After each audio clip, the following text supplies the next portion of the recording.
पालघर जिल्ह्यातील वसई विरारमध्ये अल्पवयीन मुलावर तांत्रिक उपचार करण्याचे आमिष दाखवत एका महिलेवर कथित लैंगिक अत्याचार करून तिचा अश्लील व्हिडिओ तयार केल्याचा धक्कादायक प्रकार समोर आला आहे। या प्रकरणी अर्नाळा पोलिसांनी आरोपीला अटक केली आहे। तांत्रिक उपचाराचे आमिष, महिलेवर लैंगिक अत्याचार, अश्लील व्हिडिओने ब्लॅकमेल। पोलिसांच्या माहितीनुसार अटक करण्यात आलेल्या आरोपीचे नाव अजय कमलाकर राऊत आहे। आरोपीने तंत्रमंत्राद्वारे अल्पवयीन मुलावर उपचार करण्याचे आमिष दाखवत पीडित महिलेचा विश्वास संपादन केला। त्यानंतर तिला कलंब आणि अर्नाळा येथील एका रिसॉर्टमध्ये नेऊन तिच्यावर लैंगिक अत्याचार केल्याचा आरोप आहे। तसेच घटनेचा अश्लील व्हिडिओ तयार करून तो सोशल मीडियावर व्हायरल करण्याची धमकी देत महिलेला ब्लॅकमेल केल्याचे तक्रारीत नमूद करण्यात आले आहे।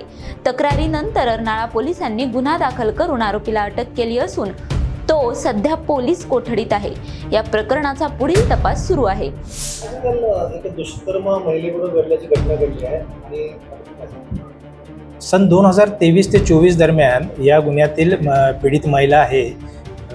त्यामध्ये आरोपी याने पीडित महिलेचा जो मुलगा आहे तो स्पेशल चाइल्ड आहे, म्हणजे गतिमंद आहे। तर त्याचं ट्रीटमेंट एका मांत्रिकाकडे करू असं तिला सांगून त्या बहाण्याने तिला मदत करण्याच्या बहाण्याने तिला इकडे अर्नाळ्यामध्ये लॉजवर घेऊन आला आणि त्या दरम्यान वेळोवेळी तिच्यावर अत्याचार केलेले आहेत, म्हणून तो गुन्हा दाखल झालेला आहे अर्नाळा पोलीस स्टेशन। सर, आरोपीची पार्श्वभूमी काय आहे?